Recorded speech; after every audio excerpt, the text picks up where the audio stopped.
Welcome to the Salmon Runs YouTube. Enjoy the video.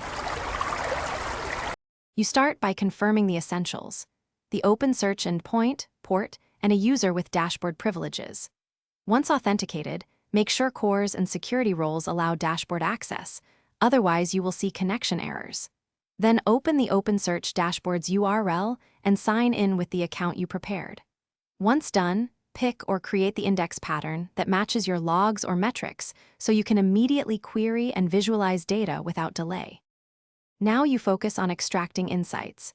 Craft saved queries using KQL or Lucene and set the time range to narrow results.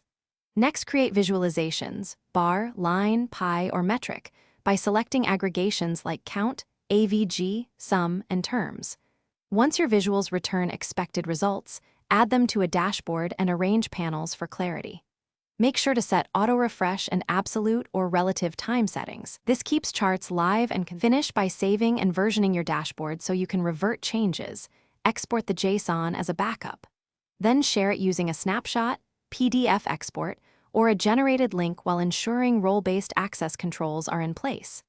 If something goes wrong, first check Opensearch and Dashboard's logs for errors, then verify index mappings and user permissions.